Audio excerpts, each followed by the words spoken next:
magaalada Caynaba ee xarunta gobolka Saraar waxay ka mid tahay magaalooyinka taariikhiga ah ee dalkan Jamhuuriyadda Soomaaliland. magaalada Caynaba waxaa ku yaala dhismayaal aad u daaweyn oo qadiimi ah isla markaana ilaa waqti xaadirkan loo yaqaano Caynabadii hore, walow ay magaaladu fiday isla markaana laga guuray iyadoona ay magaaladu u fiday dhinaca galbeedka. Caynaba waa magaalo madaxda gobolka Saraar oo ka mid ah goboladii uu bixiyay madaxweynihii hore ee Jamhuuriyadda Soomaaliland Mudane Daahir Riyaale Kaahin. waxaa hoos yimaada 5 degmo iyo ku dhawaad ama maalidhahdii in ka badan 50 tuulo. Caynaba waxay ku taalaa baraha Soomaaliland iyadoo ay degmada Wardaad oo ka tirsan gobolka Saraar ay tahay goobta kaliya ee kala badha dalkan Jamhuuriyadda Soomaaliland. waxa ay leedahay ilo dhaqaale oo ku tirsan beeraha iyo xoolaha nool, balse dhaqaalaha sida joogtada ah uu gobolka Saraar ugu xisaabtamo ayaa ah kastam weyn ay leedahay magaalada isla markaana uu dakhli xoog leh ka soo xaroodo. magaalada Caynaba tan iyo xilligii loo magacaabay gobolka Saraar waxaa ku yimi isbedel weyn oo dhinacyo badan leh sida dhaqaalaha, beeraha, biyaha, waxbarashada, caafimaadka, bilicda dhismayaasha qurxoon iyo dhismayaasha xafiisyada haykal dawladnimo. aan ku bilaabo caafimaadka. magaalada Caynaba waxay leedahay cusbitaal weyn oo qadiimi ah lana dhisay xilligii Ingiriiska, balse dib u habeeno lagu sameeyay iyadoona ay qayb ka mid ah cusbitaalka gacanta ku hayso hay'adda Bisha Cas. cusbitaalka ayaa goobtii la dhigi jiray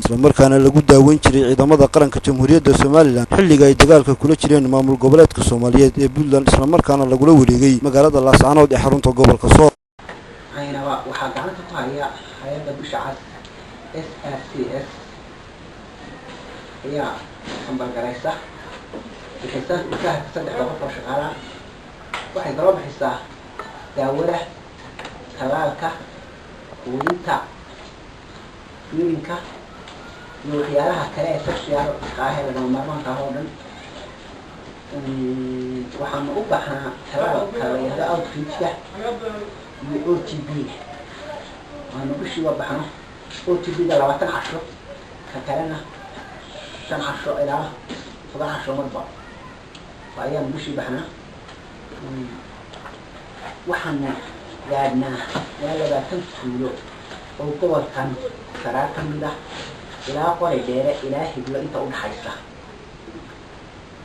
toddobaadkii meelaha nafaqa darranta ku jirta 7 casho walba mar baan tagnaa. toddobaadka hore marka toddobaadka hore qofka la soo siiyay malnutrition-ka, toddobaadka dambe ayaa lagu noqdaa oo lagu celiyaa malnutrition-kiisa nafaqeynta. annagoo bixina supplement buskulka nafaqeynta, waxaanu kaloo bixinaa talaalka, waxaanu kaloo bixinaa dawada. saddexdaas dadkan bixino. halkan waxaa ka socda talaalkii MCH-ka oo talaalkii dadka ay wadahaa. waxaa ka socda quudintii oo aanu bixino sonkor, galley, misir, boorash, saliid. waxaanu kaloo bixinaa dawadaas aad arkayso daily ah. waxaanu kaloo bixinaa malnutrition-ka iyo moderate. halkan 2 buskul baanu ku bixinaa, midna uu yahay kan caruurta moderate-ka nafaqada dhexdhexaadka, midna ay tahay ka safiirka ah. caruurta kale ee 2 sano ka yar waxaanu siinaa raashin. dumarka kale oo muraha ayaga halkan sariirahan noqonkan waxay lagu siiyaa raashin iyaguna family ration la yiraahdo oo complete ah. dhinaca waxbarashada magaalada gudaheeda waxaa ku yaala dugsiyo badan, kuwa gaar loo leeyahay iyo qaar dawladda hoostaga sida 3 dugsi hoose dhexe, 2 dugsi sare, 2 dugsi oo ay wax ku bartaan danyarta iyo agoomaha, madrasado quraan oo qaarkood boodhan yihiin iyo dugsi maxad ah. magaalada Caynaba ee xarunta gobolka Saraar waxa ay leedahay ashyaa badan oo dabiici ah isla markaana uu Ilaahay ku manaystay ayna kaga duwan tahay gobolada kale ee Soomaaliyeed sida cadayga iyo dhegedka. cadayga ayaa mid ka baxa deegaankan isla markaana ay hodan ku tahay, waxaana loo iibgeeyaa gobolada kale ee Soomaaliland, balse dadka ka ganacsada cadayga ayaan iyaga laga iibin isla markaana bilaash ayaa ay ku gurtaan, walow ay iyagu sii iibiyaan qiimo sarena sii siiyaan. gobolka Saraar waxa uu leeyahay guddi lagu magacaabo guddida horumarinta gobolka Saraar oo ka kooban odayaasha madax dhaqameedka iyo mas'uuliyiinta gobolkani, kuwaasi oo dhan 14 xubnood. waa kan xogayaha guddida horumarinta gobolka Saraar ka warbixinaya waxqabadyada uu gobolka Saraar ku talaabsaday intii guddidani jirtay. dalka oo runtii shaqadii aad iyo aad ay u wanaagsan tahay iskaashinta sida dalkiina uga shaqeynaysaan ama uga warbixinaysaan. waxaan halkan ka salaamayaa oo aan maanta halka iga joogin barasaafka gobolka, maayirka degmada iyo madaxda kale ee ku-xigeenada iyo ciidamada biliiska ee gobolka ku nool بان سلام بحسن شيء بنيا سلام الحديث لهمكي وقلب فرنا سلامي وعن كل سلام يا عيالنا مدحونا إلى كفيجك هي دمان وسيرة الدلكة هي أمة الصومال العمير لا تستوعب وجدت إلى مرتع أنا بوحنا هاي ودي الخبرين تقولها سلام عبد الله كنت أنا كدمرتي مع العابين اللي تمر الله هاي قبل كتب لي برسا أم العابين ونمو العابين ضد مريضة كنت شغلي مكة ومجروني يوم يا مجروني وحاولوا لي استدحني بعض قبل الله سؤال على الصوم هاي أنا وصلنا عن الدريرة على الباجي اللي يلاحظه إلا يا حسين قال إلى الجيش على الصوم هاي أن رنتي مكينا وعابي وحنا الحاجات اللي قبلنا وحنا قبلنا حفظ مهين كجوهر وجوي وهنا تقبلتها كل مدة جوهرك عافماتك بليشك بان معلومة حوجة ما تعرفين تستاهي أو نرى مشقة النوم وحضر شو أنا هني مثل الدولة دي ودولة الصبح في مركا تيان تقال الحين بيهاي طبعا أنا بعد يدا مستقبل إنه في أن كثير تسويش دني وحن أطلعي وأقول لي كل بدر مع المحي وحن نقول مركا ولا نحن محي تذكر دبر أول شيء أنا بقول كده أما بارلمانك أما شغالها بار مركو ربما رئيسني وأنا كبيروني الشركة عند الدورة وروتي لنا يا أن أسلام المسيح حديث أسلام إنه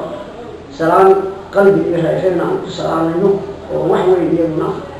ما كان روتي عند النوبي سو غريب يقول لي وشقية عصبتها كم روتي مسيسي أنا أعلم ما هذا halkaa iyadoo intaa oo la soo maray warbixintii baanu dhiibnay de waxa weeye aanu arigu waxa weeye ina aftiinay dadku waa ina aftiinay waayo lacagta ina aftiinay u bixisaa dadka waxaad ugu socotay maxaa u sheegay boos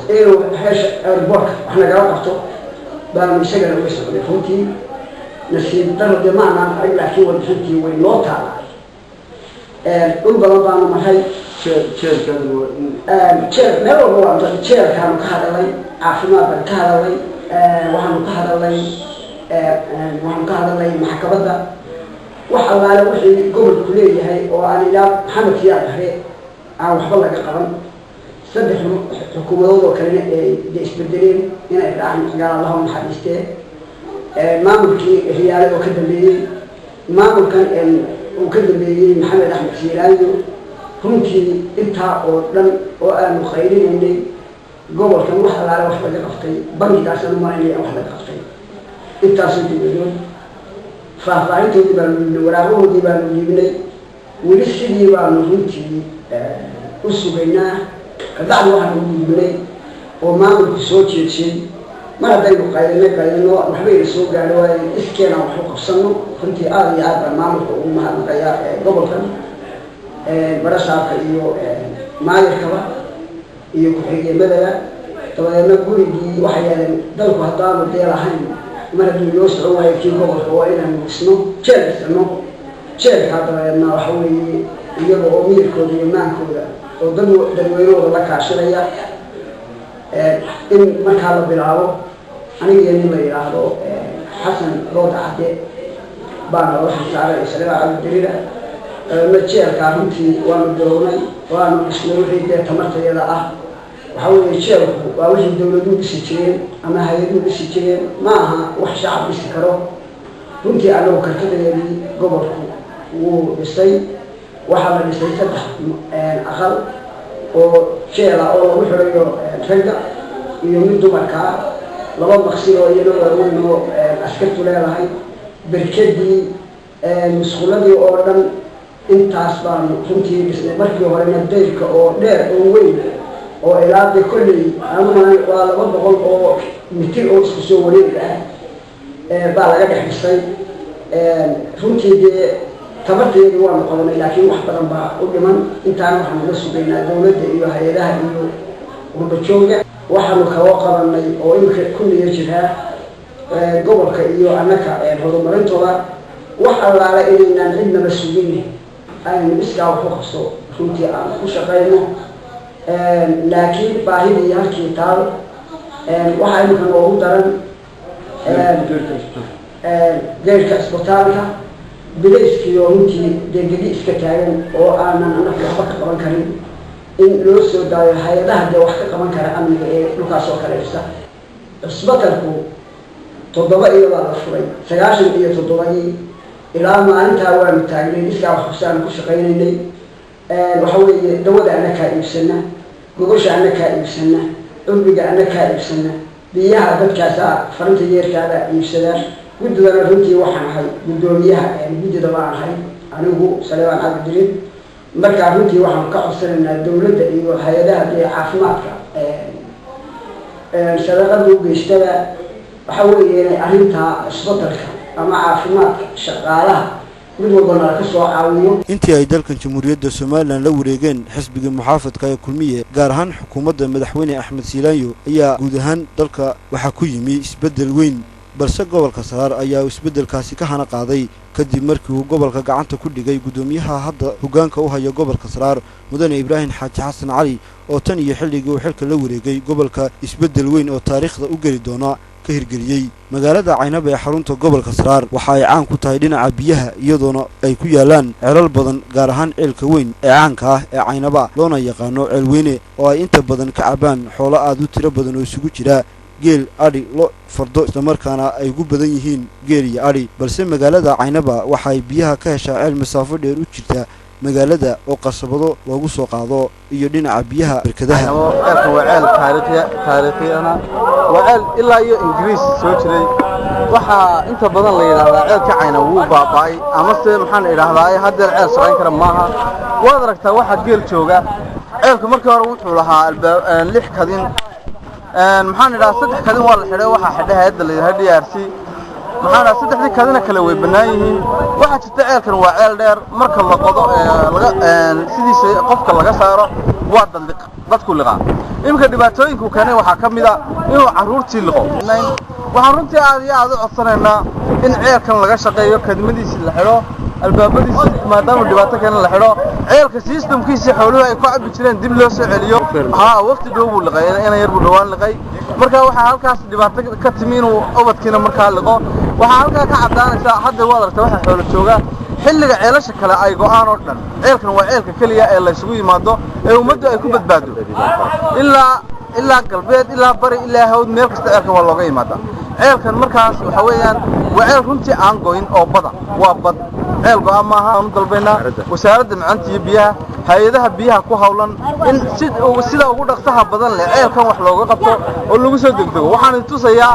magaalada Caynaba waxay leedahay garoon diyaaradeed oo caalami ah isla markaana ay diyaaraduhu soo fadhiisan jireen xilliga ay dhacday abaartii daba dheer ee 1974kii iyadoona ay dhawaan diyaarado gargaar soo fadhiisteen waa kan gudoomiyaha golaha deegaanka Hanaduqa degmada Caynaba mudane Khaliif Ismaaciil Salebaan oo ka warbixinaya horumarka ay ku talaabsatay degmada Caynaba muddooyinkii u dambeeyay isagoo maayirku ka warbixiyay sidoo kalena waxyaabaha uu mustaqbalka higsanayo ee ku talaabsan doonto maamulka dawladda hoose dawladda hoose ee degmada Caynaba waxaan runtii aan ka warbixinaynaa waxyaabaheena aan noo qabsoomay sanadkan waxyaabada ku jira waxyaabaha runtii markaan eegno waxa ugu hormooda sanadkan waxaan ka shaqaynay mashaariic runtii wax ku ool ah oo waxa uu number 1 oo aan lacag ilaa iyo xogaaya bixinay xabsiga dhexe ee gobolka Saraar runtii mashruucaasoo nagu baxay qiimo xoog dadweynaha ay ku wada qayb qaateen runtii imikana gabagaba ku dhow aan ku rajo weynahay in la furo bishan sanadka cusub awgiisa in la furo aan ku rajo weynahay waxaan kaloo ka shaqeynay runtii oo iyana juhdi badan aan gelinay magaalada la yidhaahdo Wadaamagoy runtii oo iminka magaalo weyn isu dhigtay xawaaraha runtii ay ku koraysay ama magaalada ku fidayso ama ku dhisantana oo aad iyo aad u badan yahay mushkiladii xoogina ay ka haysatay xagga magaalada Tombolanka ama jaangoynta magaalada runtii dowladda hoose mashruuca way ka shaqaysay magaalada runtii waxay diyaarisay 40 sano 50 sano soo socda si degdeg ah u diyaarisay runtii anu qaaday muddo 3 bilood mashruuca laga shaqeeyay waxaan kala gacanta ku xidhnay gacan ka geysanay mashruuca dhismaha gobolka ee weli qabyada ah kaasoo dowladda hoose ka qayb qaatay contribution laga qayb galay waxaa kaloo runtii aan iminka iyana gacanta ku haynaa dowladda hoose qayb ka mid ah lagu kordhiyay xafiisyo cusub xafiiska diiwaangelinta dadweynaha gobolka degmada Caynabo oo isna gacanta lagu hayo iyo xafiiska arkiifyada dowladda hoose haddii markay dowladda hoose nagu yaraadaan xafiisyadii runtii mashaariicda ayaan fulnay waxaan kaloo gacanta ku haynaa mashruucii qashin ururinta oo ay nagala qayb qaadanayaan hay'adda DRC iyo WFP oo runtii iyana gacan laga siiyey waxaan kaloo iyana runtii mashaariic badan oo aynkan oo kale aan ka fulnay tuulooyinka oo runtii ay ka mid tahay in dee magaalooyinka loo sameeyo lagu tarbiyadeeyo ama la tuso habka cashuur ururinta dowladaha hoose waayo dee qof walba xaqiisii gowsa la heshiisinaya dowladda hoose kasta wana deegaanka si cashuurta uga urursan lahayd kala baro oo ka dee muddo dhexe ayaa ka warhaysanaa in badan cashuurtu ka maqnayd runtii Caynaba lafteeda waxaan ka shaqeynay meelo kala badan oo ceelka biyaha ka hagaajinay runtii waxaan ka qayb qaadanay mashruucii imika sii tegay runtii barnaamijka dowladda hoose barnaamijkii wadadii hawrash iyo Caynaba waxaan kaloo iyana runtii inaan mashruuc qaali ahaa hawraashay iyo Caynaba oo isu jiro 12 kilomitir ayaa waxaan dowladda hoose ahaan dayactay anagii dadweynaha reer hawraashay ilaa 5 kilomitir ayaan waxaan rubnay runtii mashruuc qaali ah oo laga baxsado xilliga roobka da'an in gaadhi soo mari waayo waxa runtii ka afkalsan oo aad iyo aad nooga qaali dowladda hoose waxay handalbaysaa ama ka shaqaysaa nabadgelyada deegaanka gudaha waayo unu kala raaca booliiska shidaalada iyo kharashka ku baxa dowladda hoose waxay ka farbaraysaa inta tamarteeda runtii mashaariicda nabadgelyada oo aan booliisku runtii aad iyo aad ugu ammaanayno siday wax uga qabteen ama ha noqdeen nimankii wadada geli jiray ama ha noqdeen dadka sidoo kale nabadgelyada xumad u sameeya ama ha noqdeen gacankuduliyaasha ay soo qabteen dowladda hoose ahaana waxaanu ka taageeraa dhinaca shidaalada iyo kharashka yarada ee howlaha ka qaybgalayaan waxaa kaloo runtii iyana kusud mudan oo aan doodeeda hoose runtii kharash xoog leh ku gelinay iyo maskax xoog leh gelinay mashruucii la dagaalanka xaalufka dhirta